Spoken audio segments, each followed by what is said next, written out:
And away we go. It is the Nightcap here on BearcatJournal.com, brought to you as always by our good friends at Galactic Fried Chicken. Make sure you get down to Dayton, Kentucky.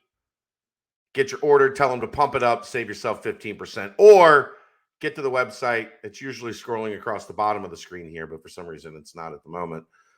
www.galactic. Boom. There we go. Ask and you shall receive. Visit www.galacticfriedchicken.com. Download the app for Android, iPhone, everything Galactic. Get it delivered to your door. Open Wednesday through Sunday for lunch and dinner, and you won't find a better option for your tailgate, for your watch party, for your gathering, for your family. So make that happen. Support our good friends at Galactic Fried Chicken and get phenomenal fried chicken and sides and sauce. Top 3 in the city. I didn't have the banner running because there was too much we had to talk about in the pre-show, and I got distracted. I'm easily distracted. You are. Ooh, squirrel.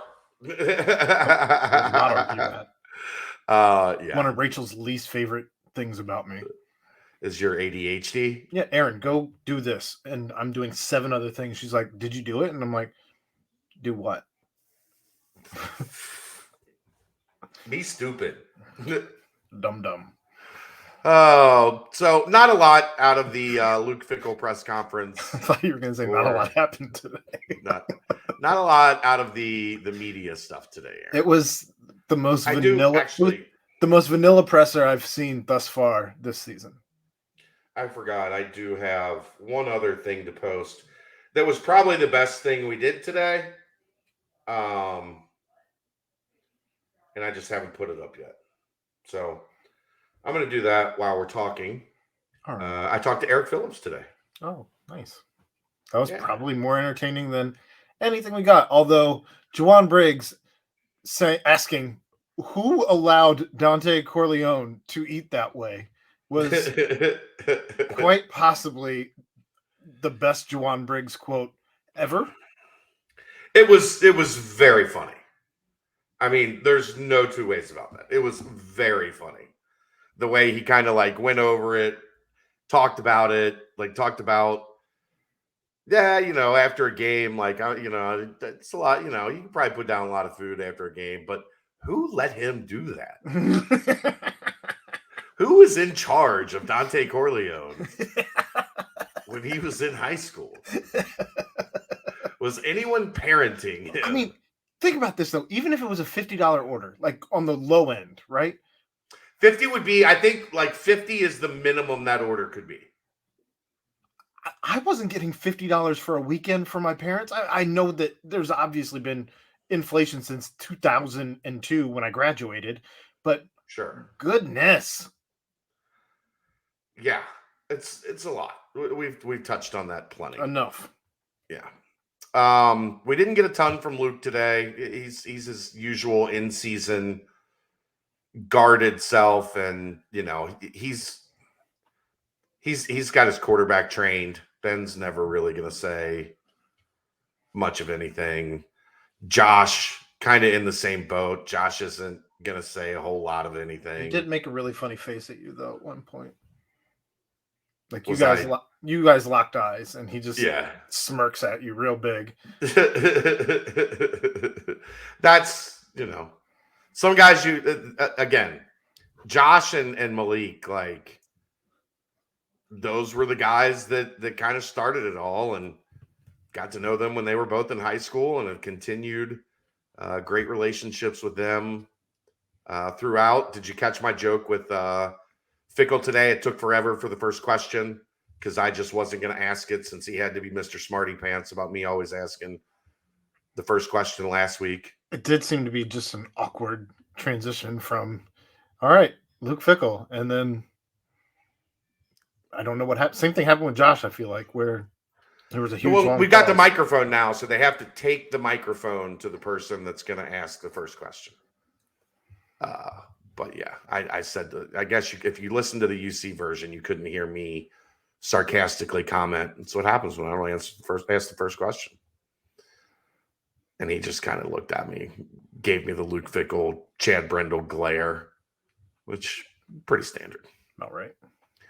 So I guess I don't know if there's not much to talk about on that front. Is there anything else that happened today? I hear there was some basketball news. Largely not particularly involving Cincinnati exactly, but involving several of their top prospects. Yeah, so Isaiah Collier put on Twitter that he's going to set a commitment date. Soon. We still soon. When we don't know when he's going to set a commitment date. Still We don't know when that commitment date could be. It is very Isaiah Collier. Mm-hmm. Right on brand. Yeah. It leaves everybody guessing. I must say to the Twitter army, holy shit. Like, I had multiple text messages like, are you kidding me? That there's 350 or so, 350 either comments or quote tweets, and it's like 97% Cincinnati fans. People should get away from "Are you kidding me?" when texting about these sorts of things and go with the Dan Horde. Did you see that? People also should just understand this is what we do. Like, I don't even have to say anything. No, you used to have to anymore. You used to have to bat, the bat light. I didn't do anything. No, you didn't have to. It's already. I didn't do anything. I was at football practice. I didn't even have to do anything. But that's we'll see on that. Rayvon commented on it. Of course, Rayvon's doing his best. As I posted on the message board today, Wes will be in Atlanta all day tomorrow at Wheeler High School, visiting with Isaiah Collier and Arrington Page. Whatever he is allowed to do in terms of like NCAA rules on visits, he is doing that tomorrow. He will be there all day, spending the entire day just making sure those two young men are aware. We really, really want both of you. Let's get to this weekend, though. Okay. This is a big one because you are getting basically a last impression with Arrington Page. If it is a big impression, guess who Arrington Page talks to a lot? Isaiah Collier. And you're getting your pitch with Jizzle James, Edgerrin James Jr. Mm-hmm. This needs to be one where, like, the fan base can make a difference here. The fan base can make a huge impression on these kids if they see them walking through the grid, if they see them, say, 90 minutes before kickoff at the basketball tailgate by the Oscar statue, if they see them in the stands, if they bring signs. Like, this is a chance to like, you want to feel like fans want to feel like they can make an impact, right? You can make an impact this weekend with the love shown towards both Jizzle James and Arrington Page. On Jizzle James, I think it's interesting. Like, he apparently, and usually this is when you're recruiting two guys at the same position that are both highly thought of, highly rated. The number one guy in the class isn't worried about like him not being able to play over somebody, right? He's the number one guy in the class. Right. What you wonder about is like the top 75 guy, the top 50 guy. Are they, like, if you land number one, are they going to be like, I don't know, man. My understanding of Jizzle James is he believes he's the best point guard in the class. Like, he ain't scared. His dad was Edgerrin James. His dad is an NFL Hall of Famer. Correct. He ain't scared of competing with anyone. So I think that has been kind of like, we've talked about my default setting on recruiting two highly ranked kids is it at the same position is it very rarely works because somebody's insecurities or ego gets in the way. I don't think both of these kids are really all that concerned with that. I think both of them believe, like, I'm going to be on the floor. So if they bring somebody else in that can play with me, great. But that guy's not taking my minutes. Like, I'm going to get my minutes. So it's an interesting dynamic because, like I said, that's just my default setting with the way recruiting has worked forever and ever. Sure. But I also think you're getting into a period now where kids believe, like, I can play with anybody. And I need as much talent as possible on my roster to win. The teams that win, the teams that have, by and large, the most talent. I will counter this with, when was the last time that any of us were used to recruiting in this type of air? I mean, where you're recruiting the late 90s, early 2000s. Where right, that's a long ass time ago. Yeah. To where you're recruiting two guys at the same position that are both top 50 kids. That's not been something that we are accustomed to. That's but it's something I like. In the basketball world, that's where I'm speaking from. I guess I'm not talking from a UC perspective. My point is, though, that Kentucky's done it, North Carolina's done it. Like, your elite teams have figured out ways to figure out how to recruit multiple guys at the same position. It's typically difficult at point guard. Makes sense. And center. Like, anything else now is almost just so interchangeable. Sure. That people don't really think about it, but, like, look, if you want to win at the highest level, if you wanted to win in the Big 12, you've got to have as much talent on your roster as possible. So I do think there's a possibility you could see them both play together here. If I had to get, like, I still think if I had to, like, place money on it, I think I would still probably pick USC. Also because of another default setting that if that's what mom wants for Isaiah Collier, mom usually wins. Maybe that won't be the case, but that's just always been my read on, like, you know, mom being involved in the recruiting process. But as we have seen multiple times since he got the job, Wes Miller's a closer. He's not one to throw up his hands and give up the fight. He's one instead to dig in and fight harder. I don't know why you're surprised. I'm not. He joined us on the subathon from a coffee shop, and as we all know, coffee is for closers. Fair. Coffee shop in Philly while he was on the road recruiting to see Daniel Skillings. Weird. Close that one. Yeah. The other thing is, and this is there's been a lot of talk about Samto and 23, 24. I think there wasn't enough talk today about Samto, as I pointed out in my Twitter. Good for you. That's fine. There's if the people that are not talking about Samto aren't paying attention to Bearcat Journal. He did sign a scholarship with Overtime Elite. That's where he'll be playing this year, but still retaining his college eligibility. There is talk about him in 23. There's talk about Flory Badunga potentially being a 23 recruit. I can neither confirm nor deny either of those. What I will tell you is there is a dynamic that is in the middle of changing right now. And that is being able to go to the NBA draft at 18, starting potentially as early as 2024.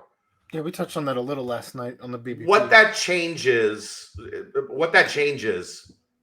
is kids will want to get to college a year earlier to prepare and be ready, because that'll create a glut. And yeah, we talked about this a little last night, but I think it's becoming more prominent today.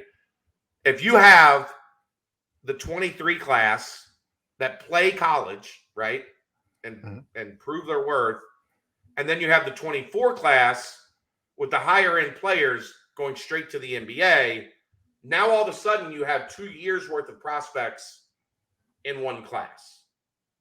So wouldn't you want to get ahead of the curve, prove on the college level for a year your worth, and that helps improve your draft stock? The other thing I didn't really think of that's been brought up to me a couple times with the kids that were overseas during COVID. They didn't go to school, right? Like in in a lot of those countries, it wasn't like everything shut all the way down. Yeah, here's your laptop. Go home and do school from home. So I think there are some situations that are arising with that in terms of like what class you're in and what credits you have.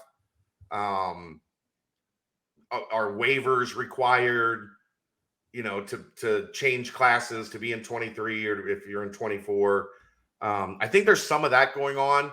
I don't know a ton about, like, it's just something that's come up in conversation with a couple calls that I made today in terms of how these things, what's the timeline? What do they look like? How do they work? I do know that's something that a lot of the foreign players that are, trying to work through eligibility are dealing with. So that's something to keep an eye on as we go forward. But yeah, there's a lot happening right now, Aaron. A lot. And Cincinnati's involved in a lot of it. I dropped a new name today as well. Let me pull this up real quick. I should have had it ready, but I don't. Because I'm organized like that. Player rankings 24.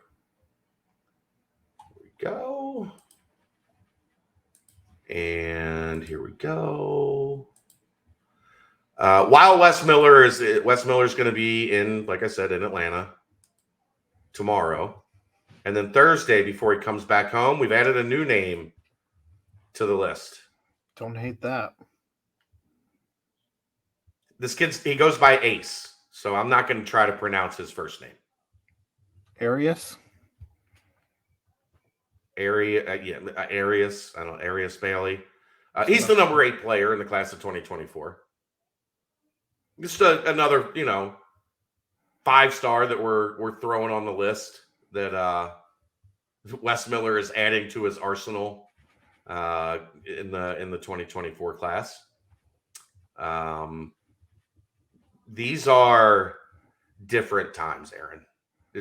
These are different times because this guy doesn't feel like he swings small. He swings very big, very large. And then we had another one pop up today that I'm still feeling out, doing some digging on.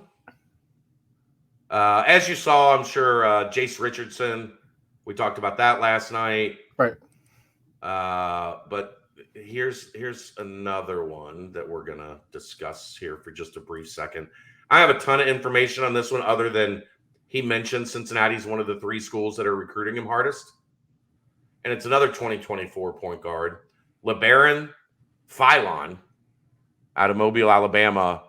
This one is only ranked 35 in the country, Aaron. Huh. So nothing to really get excited about. Where am I? Right? I mean, like I was just, as I was scrolling to his name, you have number 20 or number 30, Jace Richardson, Cincinnati's involved with. Number 33, Kurt Ting, Cincinnati's involved with. Number 34, Santos Surreal, Cincinnati's involved with. Number 35, LeBaron Philon, Cincinnati's involved with. Number 38, Marcus Allen, Cincinnati's involved with. Like number 41, Darion Reed, Cincinnati's got some involvement with. And that's not even, getting into the 5-star guys. He does things those different. Are just the guys from 30 to 50. He definitely does not have low ambitions. I don't feel like I was old enough when Huggins was doing his thing to truly appreciate like the 2000, like late 90s. Yeah, the 99 class. Late 90s Huggins. So it's a lot of fun. I also don't know that anybody was really tapped in to the type of information that we have at this point. either. So it's a Yeah. little different too. It's a little different. And then apparently after he sees Ace Bailey on Thursday, he's going to go say hi to Santos Cirillo again. No big deal. Just Isaiah Collier, Arlington Page, Ace Bailey, Santos Cirillo, and the guy ranked 30 is like the the lowest of the players. You think any of the Big 12 teams are paying attention yet? Not yet. No? Not yet. Once the commitments start coming, it'll grab people's attention. Just start getting eyebrows. Yeah. Then people are going to be like, what the hell's going on in Cincinnati? I don't know. When you figure it out, let me know. My name's Wes Miller, and I came here to shit up. Right? Came here to do two things, drink some beer and kick some ass. It's like I'm almost out of beer. All right, let's get out of here. PTP tonight coming up. Make sure you check that out. We'll see you next time. He's Aaron Smith. I'm Chad Brendel. Thank you, as always, to Galactic Fried Chicken. This is the Nightcap on BearcatJournal.com. See ya!